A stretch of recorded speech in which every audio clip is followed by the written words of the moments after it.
नमस्ते. माझं नाव हर्षल आशाताई दिनेशराव भुसारी. माझा विषय आहे महिलांची देश सेवा आणि संरक्षण क्षेत्रातील योगदान. माझा टोकन क्रमांक आहे 8484. अखंड हिंदुस्थानाचे आराध्य दैवत छत्रपती शिवाजी महाराज, भारतीय संविधानाचे शिल्पकार, विश्वरत्न, भारतरत्न डॉक्टर बाबासाहेब आंबेडकर यांना विनम्र अभिवादन करून मी माझ्या भाषणाला सुरुवात करतो. भारत एक समृद्ध देश, एक संपन्न देश. पण हा भारत समृद्ध आणि संपन्न कशामुळे जर झाला तर हे इथल्या नद्यांमुळे.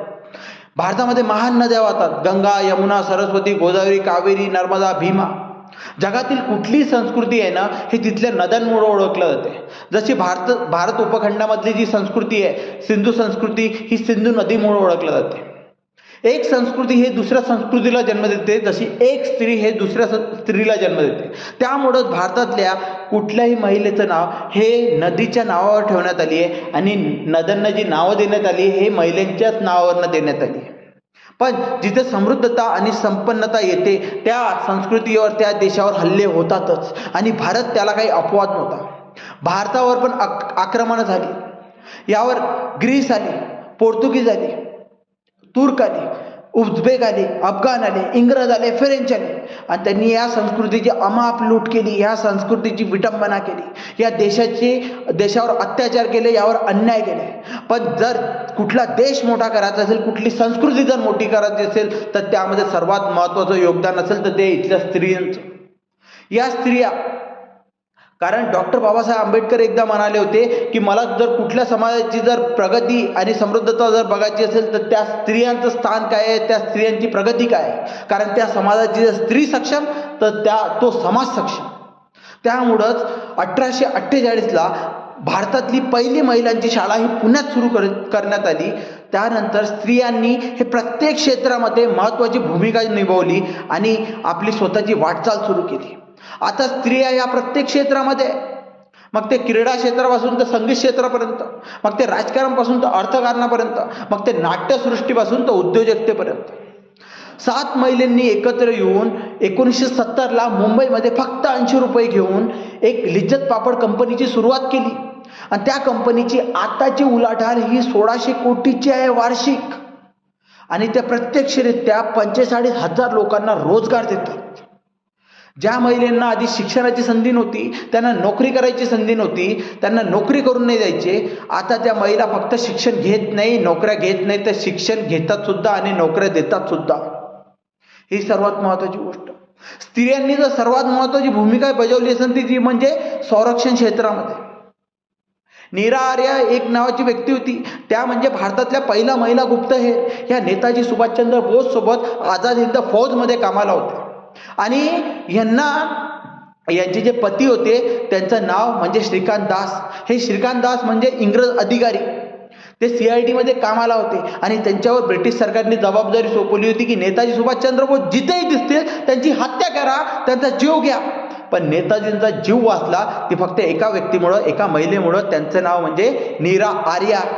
या नीरा आर्यांनी वेळप्रसंगी आपल्या नवऱ्यांची हत्या केली पण नेताजीचा जीव वाचवला. त्याकरता नीरा आर्यांना तुरुंगवास झाला आणि त्या अंदमान आणि निकोबारच्या जेलमध्ये गेल्या. त्यांना ब्रिटिश सरकारने तिथे खूप सारे आमिष दाखवले पण त्या आमिषाला बळी पडल्या नाही. पण त्यानंतर ब्रिटिश सरकारने त्यांना नरक यातना दिल्या. त्यानंतर तरी पण त्यांनी नेताजीबद्दल थोडीशी पण माहिती ब्रिटिश सरकारला सांगितली नाही. कारण त्यांना माहिती होतं की नेताजी सोबत गद्दारी करणं म्हणजे देशासोबत गद्दारी करणं. कारण नेताजी ह्या देशाचे नेते होते आणि हे राष्ट्रप्रेम आहे आणि तिथं देशद्रोह चालणार नाही. अशा महान वीरांगना या भारत भूमीवर जन्माला आल्या. डिसेंबर 2023ला भारताची जे संसद आहे, ज्याला आपण लोकशाहीचं मंदिर म्हणतो, त्यावर हल्ला करण्यात आला होता. त्या हल्ल्याच्या वेळेस मला 2001च्या हल्ल्याची आठवण झाली. त्यावेळेस तत्कालीन भारताचे जे गृहमंत्री होते त्यांची हत्या झाली असती पण त्यांची हत्या झाली नाही, त्यांचा जीव वाचला. कारण तेव्हाचे जे महिला पोलीस अधिकारी होते त्यांचं नाव म्हणजे कमलेश कुमारी. पुढून येणाऱ्या अतिरेक्यांच्या गोळ्यांचा वर्षाव त्यांनी स्वतःच्या अंगावर घेतला, ज्यामुळं भारताचे जे पोलीस होते त्यांना जास्तीचा वेळ मिळाला आणि त्यामुळं भारताचे जे गृहमंत्री यांचा जीव वाचला, सोबत भारताची जी आबरू आहे ती पण वाचली. आणि ही आबरू, ही आन बाण आणि शान वाचवायची जर कोणी जबाबदारी पेलली असेल तर ती म्हणजे एक महिलाच होतं, ज्यांचं नाव कमलेश कुमारी. आणि डिसेंबर 2023ला जेव्हा भारतीय संसदेवर हल्ला झाला तेव्हा त्या संसदेच्या सुरक्षेची जबाबदारी ही दिल्ली पोलिसांकडनं काढून हे CISF अतिशय महत्त्वाच्या एजन्सीच्या हातात देण्यात आली. आणि त्या CISF म्हणजे सेंट्रल इंडस्ट्रियल सिक्युरिटी फोर्सच्या ज्या अध्यक्ष आहेत ना, त्या पण एक महिलाच आहे. त्यांचं नाव नीना सिंग.